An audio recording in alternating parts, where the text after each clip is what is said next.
Assalamualaikum warahmatullahi wabarakatuh, teman-teman semua. Pernahkah kita berhenti sejenak dan merenung?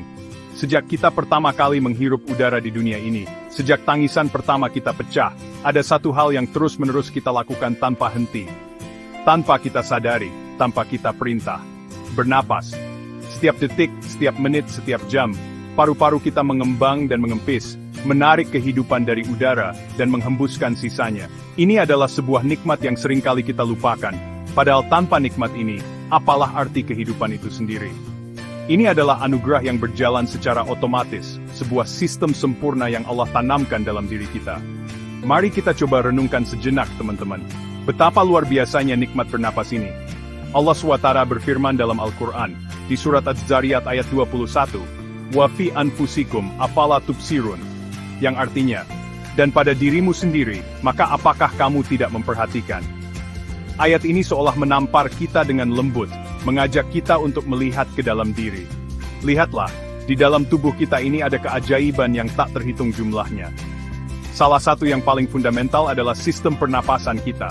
Allah tidak hanya menciptakan kita, tapi Dia juga merancang sebuah sistem pendukung kehidupan yang bekerja 24 jam non-stop, tanpa perlu kita bayar, tanpa perlu kita minta.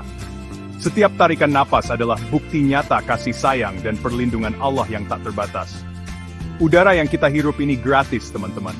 Oksigen yang menyebar ke seluruh sel tubuh kita, memberikan energi untuk beraktivitas, untuk beribadah, untuk tersenyum, semuanya adalah pemberian darinya. Sistem pernapasan ini adalah sebuah benteng pertahanan, sebuah mesin kehidupan yang dirancang dengan presisi ilahiyah. Inilah bukti bahwa Allah Maha Baik, Maha Pemelihara. Mari kita sama-sama selami keajaiban ini lebih dalam, agar rasa syukur kita kepadanya semakin bertambah. Perjalanan udara ke dalam tubuh kita dimulai dari sebuah gerbang yang luar biasa, yaitu hidung. Ini bukan sekadar bagian wajah yang membentuk penampilan kita, teman-teman. Hidung adalah pos penjagaan pertama, garda terdepan yang Allah ciptakan dengan begitu detail. Saat kita menghirup udara, triliunan partikel debu, bakteri, dan kotoran ikut masuk.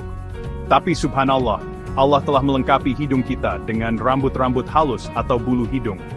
Mereka seperti pasukan penjaga yang sigap menyaring kotoran-kotoran kasar, mencegahnya masuk lebih dalam, dan merusak organ pernapasan kita yang lebih sensitif. Ini adalah sistem filtrasi pertama yang Allah anugerahkan. Tidak hanya menyaring, di dalam rongga hidung, udara yang mungkin dingin dan kering dari luar akan dihangatkan dan dilembabkan. Ada jaringan pembuluh darah kapiler yang sangat banyak di lapisan dalam hidung. Fungsinya seperti pemanas alami. Udara yang dingin akan dihangatkan hingga suhunya mendekati suhu tubuh. Selain itu ada lapisan lendir atau mukus yang terus-menerus diproduksi untuk melembabkan udara. Kenapa ini penting? Karena paru-paru kita adalah organ yang sangat lembut. Udara yang terlalu dingin atau kering bisa melukai dan mengiritasinya. Allah, dengan kebijaksanaannya, telah mempersiapkan udara itu agar ramah bagi paru-paru kita. Coba kita bayangkan, teman-teman, betapa detailnya perhatian Allah kepada kita. Bahkan untuk urusan udara yang kita hirup, Dia telah menyiapkan sistem penyaringan, penghangatan, dan pelembapan yang bekerja otomatis. Hidung bukan sekadar gerbang, tapi ia adalah benteng pertahanan yang penuh kasih sayang. Ini adalah bukti bahwa Allah tidak hanya menciptakan, tetapi juga memelihara dengan sempurna. Setiap kali kita menghirup udara melalui hidung, kita sedang merasakan perlindungannya yang tak pernah putus. Maka, sudah selayaknya kita bersyukur atas desain sempurna yang Allah letakkan tepat di tengah wajah kita ini. Setelah melewati hidung, perjalanan udara berlanjut ke sebuah persimpangan penting yang disebut faring. Faring ini unik, teman-teman. Ia adalah jalur yang sama untuk udara yang kita hirup dan makanan yang kita telan. Disinilah letak salah satu keajaiban desain Allah yang lain. Bagaimana caranya agar makanan tidak salah masuk ke jalur pernapasan? Allah menciptakan sebuah katup pintar bernama epiglottis. Saat kita menelan, katup ini secara otomatis akan menutup saluran pernapasan, yaitu laring, memastikan makanan masuk ke jalur yang benar, yaitu esofagus. Dan saat kita bernapas, katup ini terbuka, membiarkan udara mengalir bebas menuju paru-paru. Mekanisme otomatis yang mencegah kita tersedak setiap saat. Dari faring, udara kemudian masuk ke laring, atau yang sering kita sebut sebagai kotak suara.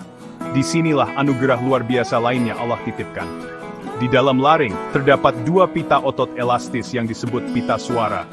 Saat udara dari paru-paru dihembuskan melewatinya, pita suara ini akan bergetar. Getaran inilah yang menghasilkan suara dasar. Kemudian dengan bantuan lidah, bibir dan mulut, suara dasar itu kita bentuk menjadi huruf, kata, dan kalimat yang indah.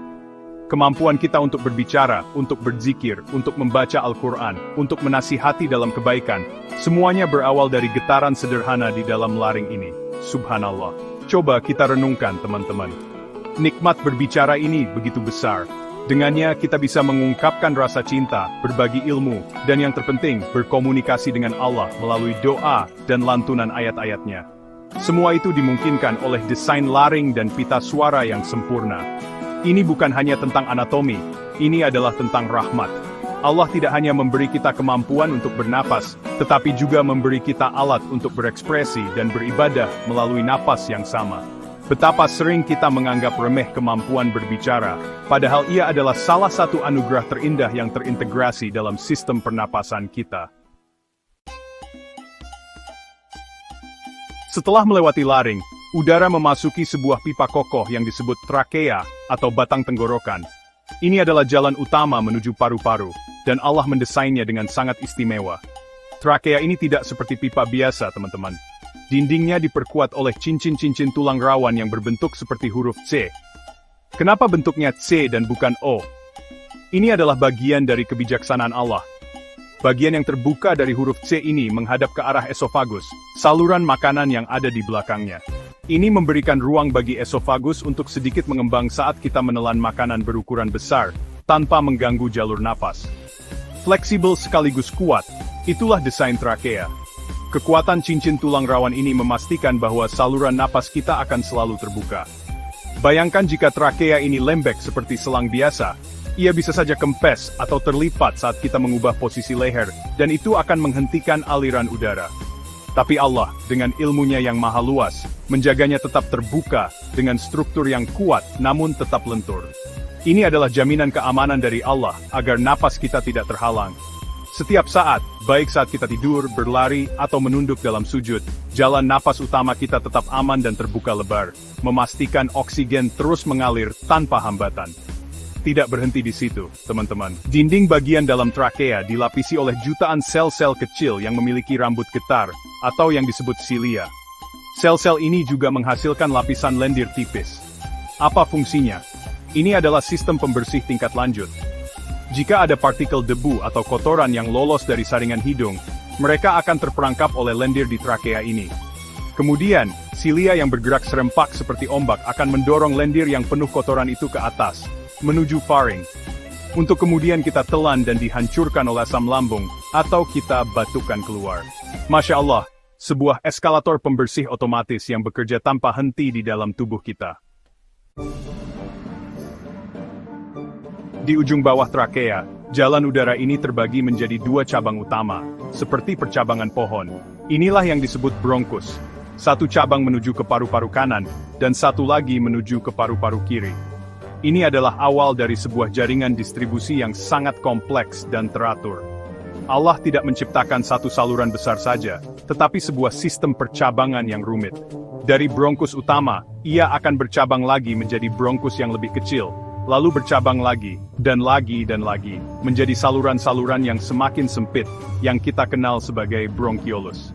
Proses ini terus berlanjut hingga puluhan kali. Jaringan ini, teman-teman, mirip seperti ranting-ranting pada sebatang pohon yang menjulur ke segala arah. Tujuannya apa? Agar udara yang kita hirup bisa didistribusikan secara merata ke seluruh bagian paru-paru. Bayangkan jika paru-paru kita yang besar ini hanya memiliki satu saluran. Tentu udara tidak akan bisa mencapai setiap sudutnya. Tapi dengan sistem percabangan ini, Allah memastikan bahwa setiap bagian, bahkan bagian terkecil dari paru-paru kita, akan mendapatkan pasokan udara segar yang sama. Ini adalah sebuah arsitektur yang luar biasa, sebuah sistem logistik yang sempurna di dalam dada kita. Setiap cabang, mulai dari bronkus yang besar, hingga bronkiolus yang paling halus, semuanya dirancang untuk efisiensi maksimal. Dindingnya semakin menipis seiring percabangan, mempersiapkan udara untuk tahap akhir yang paling krusial.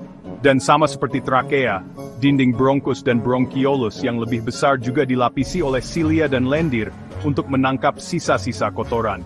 Ini adalah lapisan pertahanan terakhir sebelum udara mencapai bagian paling suci dari paru-paru. Keteraturan dan kerumitan sistem ini menunjukkan betapa Allah Maha Teliti, Maha Perancang. Tidak ada satupun bagian yang sia-sia, semuanya memiliki peran dalam memastikan napas kehidupan sampai ke tujuannya. Akhirnya, sampailah kita di tujuan akhir perjalanan udara, yaitu paru-paru. Dan di ujung dari jutaan cabang bronkiolus yang paling halus, terdapat kantung-kantung udara super kecil yang menyerupai gerombolan buah anggur. Inilah yang disebut alveolus. Disinilah teman-teman, mukjizat kehidupan yang sesungguhnya terjadi. Jumlah alveolus di dalam paru-paru kita ini mencapai ratusan juta. Jika seluruh permukaannya dibentangkan, luasnya bisa mencapai seluas lapangan tenis. Subhanallah, seluas itu area yang Allah sediakan di dalam dada kita yang sempit ini. Dinding alveolus ini sangat-sangat tipis, hanya setebal satu lapis sel. Dan ia diselubungi oleh jaring-jaring pembuluh darah kapiler, yang juga berdinding sangat tipis. Disinilah terjadi proses pertukaran gas yang ajaib. Oksigen dari udara yang kita hirup, akan menembus dinding tipis alveolus dan kapiler, lalu masuk ke dalam sel darah merah. Pada saat yang bersamaan, karbon dioksida, yaitu gas sisa dari metabolisme tubuh kita, akan bergerak dari darah, menembus dinding kapiler dan alveolus, untuk kemudian kita hembuskan keluar. Proses ini terjadi dalam sepersekian detik, pada ratusan juta alveolus secara serentak, setiap kali kita bernapas. Proses inilah inti dari kehidupan kita. Pertukaran oksigen dan karbon dioksida ini, adalah apa yang membuat setiap sel di tubuh kita tetap hidup. Allah berfirman dalam surat As-Sajdah ayat 9, Summa sawahu wa nafakha fihi min ruhi, yang artinya, kemudian menyempurnakan dan meniupkan ke dalamnya ruh ciptaannya. Para ulama menafsirkan bahwa salah satu makna dari tiupan ruh ini, secara fisik termanifestasi dalam napas kehidupan. Proses di alveolus ini, di mana udara dari luar memberikan kehidupan pada darah, adalah cerminan dari tiupan ruh itu sendiri. Setiap tarikan napas adalah pengingat bahwa hidup kita berasal darinya, dan bergantung sepenuhnya padanya. Mungkin kita bertanya-tanya, apa yang membuat paru-paru kita bisa mengembang dan mengempis? Paru-paru sendiri tidak punya otot untuk bergerak. Disinilah peran sebuah otot ajaib yang bekerja tanpa kita sadari, yaitu diafragma.